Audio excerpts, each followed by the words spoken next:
Hi guys, magandang hapon po sa ating lahat. Ito po ulit si Miss Justin. So, Blessed Monday po no sa ating lahat. Kumusta po kayo sa ating nakaraang weekend? So, if you would ask me how is my weekend, how was my weekend? Okay na okay po. Tayo po ay nagpunta sa Macau. As you can see my live yesterday. So, yes po, tayo ay nasa Macau. But tayo po ay gumawa ng isang video dahil nakuha po ni ate, meron po tayong bisita rito sa tabi ko na nakuha niya po yung aking attention na parang gusto ko nga i-live si ate because she will share us a bit about her. At ito po ay yung tungkol sa dalawang individual, which is me at tsaka po siya. Nasabay po kami dumating ng Hong Kong. Nauna lang si ate ng few months. Siya po ay dumating ng Hong Kong ng May 2008. Ako po ay dumating ng Hong Kong ng November 2008. So parehas po kaming mag-18 years na dito sa Hong Kong. So sabi ko kay ate, ate, kumusta ka na? 18 years na daw po siya dito. And ang tanong ko sa kanya agad, may ipon ka na ba? No, so yun po yung ating i-share sa inyo na about the reality of being an OFW dito sa Hong Kong, no? Kung talaga bang may ipon na because ang mindset po ng ating mga mindset ng mga Philippines, ng mga Pilipino, na kapag ka po ang isang individual ay nagtrabaho sa abroad, mayroon na talagang ipon. So, si ate po, ang tanongin natin ang kanyang opinion, ano? Kasi nakakatuwa na parehas kaming dumating ng Hong Kong the same year. So, this is two stories, ano? Story ko at saka story ni ate. So, pakikilala ko po sa inyo si ate Nora. No, ate Nora, kumusta? Hi. Hello. Yan. Siya po si ate Nora. So, she is here in Hong Kong for 18 years, no?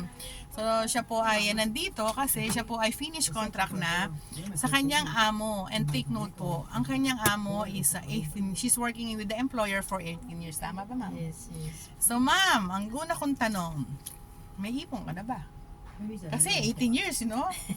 18 years working abroad is not a joke. So, ang mindset po ng ating mga kapwa Pilipino, if we are working abroad for 18 years, marami na tayong savings. Wala pong ipon. Pero, mayroong pinapag-aral yung anak ko sa kolehiyo. Okay. So, Graduate na ngayong June 13. aha. So, yan po yung anak mo, ate? Dalawa.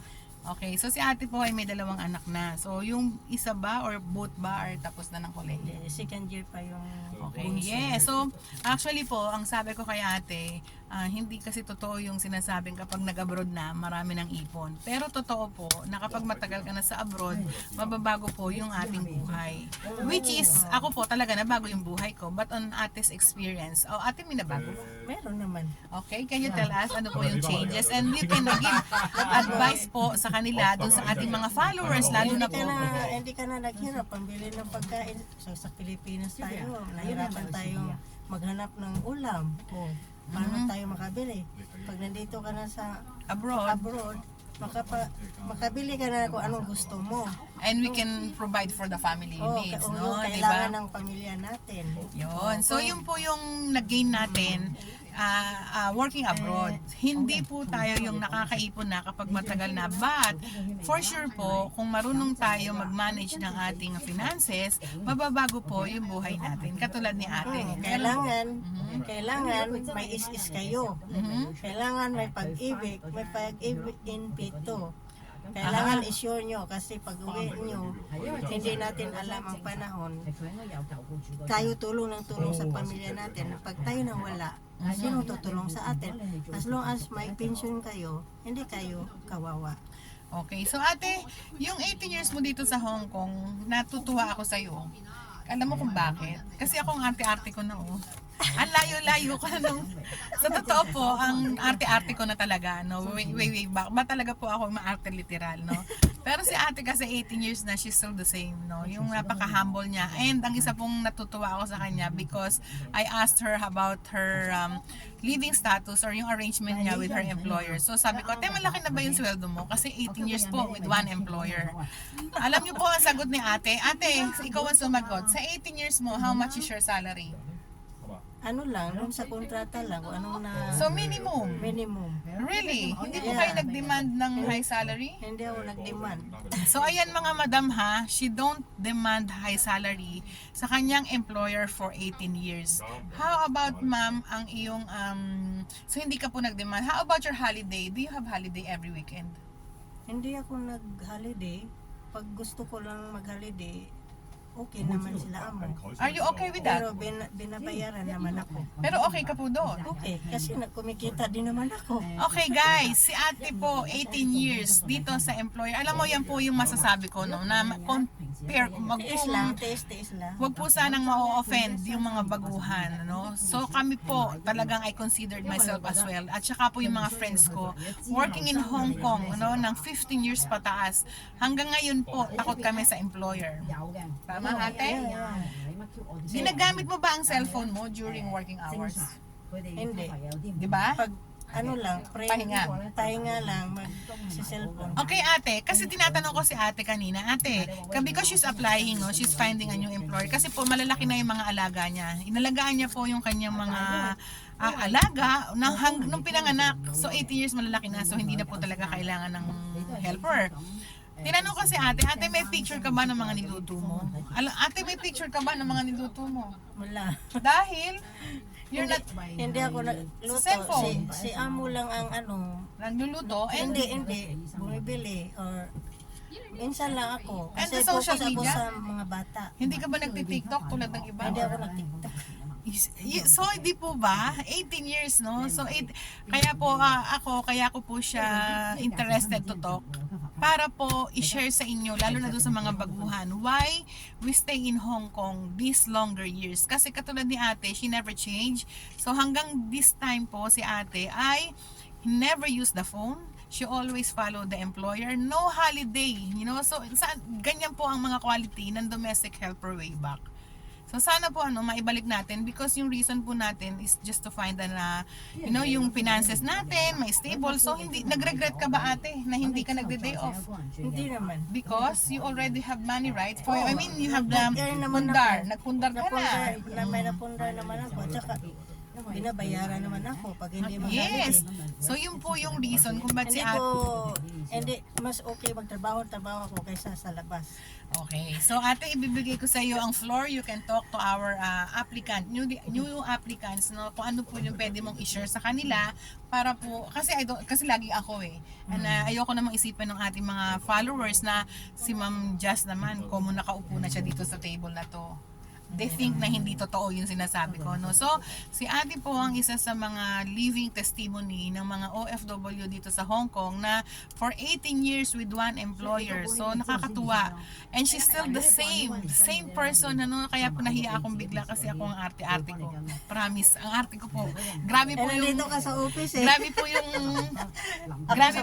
in-excel ko, no? Yung bang, ate, hindi po Marami din ako nakikitang mga OFW na nasa bahay na naka-manicure, naka-jewelry, habang nagtatrabaho, tapos ang buhok bland, you know? Hindi naman ako nag-jewelry pag Grabe andun po. sa bahay. Grabe po Paglabas talaga si lang. ate. So talagang, ate, salute ako sa iyo you never change. Talagang ganyan po ang mga quality ng mga OFW. Ang ipakita ko sa amo ko, kung ano ako dati, ganun din ako hanggang ngayon.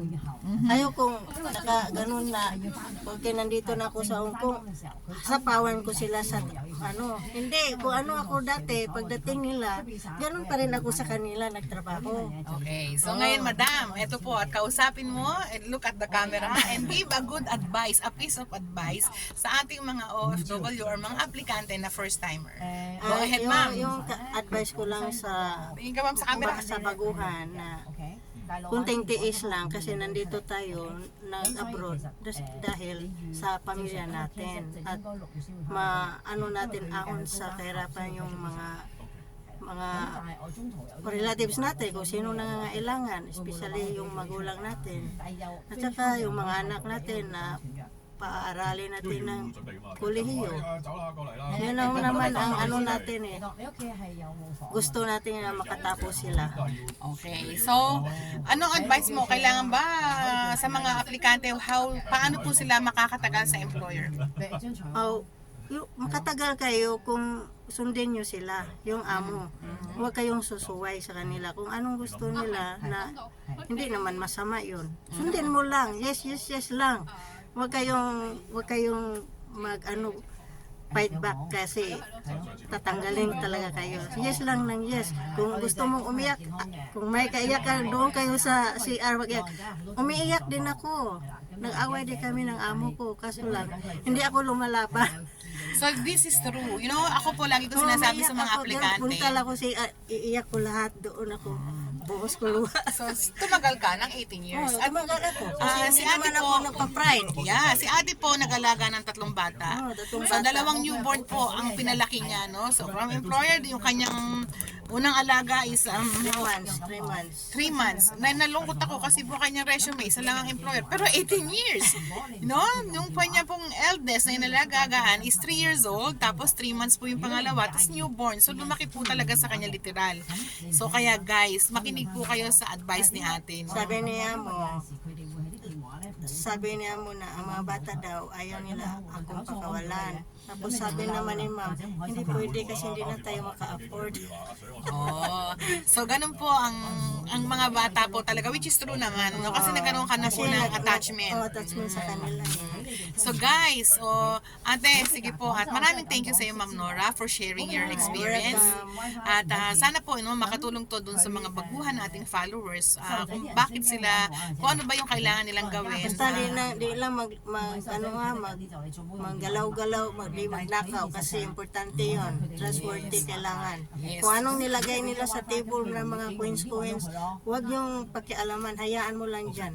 Okay, Kasi and also, naranasan ko yan walang sasagot sa employer no matter what. Kung Oo, kayo po walang ay sasagot. nagagalit, Wag. iyak lang sa banyo. Iiyak lang ito, ilabas niyo So, doon. totoo po yun. Totoo po yun, mga... Pero katagal tayo. Anong hinahanap natin, di ba, trabaho? Okay. So, thank you po again, Ma'am Nora. At hindi na po kita masyadong aabalahin. Okay, Actually, welcome. siya po ay in-interview lang, nagpunta lang dito. Inalaw po siya ng kanyang employer na pumunta dito sa ating office para po humanap ng amo. At siya nga po ay ating na-interview at nakaka-amaze po no, na yung kanyang experience for 18 years with one employer. Bihirang-bihira. So, kaya tinanong ko si ate, ano ba sikreto? Kung bakit po kayo ay nakatagal ng 18 years with one employer, no? So, ate Nora, in behalf of our agency, good luck po, no? Sana ikaw ay aming matulungan na mahanap ng second employer po na the same, na ikaw ay makatagal Sana ulit. makatagal din. Kasi she needs work. Kasi yung ibang amo hindi naman parehas, di ba? Yes. So, kailangan po ni Ate Nora na makahanap ng second family dahil kailangan niya pa pong magtrabaho for her children. Nag-aaral pa po ng Hindi kolehiyo. pa tapos yung Kanyang mga anak. younger daughter. Yes. So guys, so ayan po Pag nadinig. matapos yung younger daughter ko, okay. Okay na si Ate. So yan Kasi po. may isis naman ako. So, unang-una, ang payo ni ate, huwag tayong sasagot sa mga employer. Kung sumama ang loob natin, iyak lang natin sa banyo, then wake up another day. It's another day, no? Relax lang. So, pangalawang sabi ni ate, we have to save for ourselves. Yung kung may SS, Kung may mali, magsisorry na lang. may pag-ibig. Ayan po, sabi pa ni ate, kung may mali tayo sa ating mga employer, just say sorry. Sometimes, even if it's not wrong. Yes. Sa palagay natin, we are right, pero we cannot do anything because they are employers. So, yan po ang mga advice ni ate. And always be patient at saka humble po, no? So si ate po ay nakitaan natin ng humbleness. That's why she stay in Hong Kong with one family for 18 years. So yun lamang po everyone at siguro ako naman alam niyo na lahat ng istorya ko.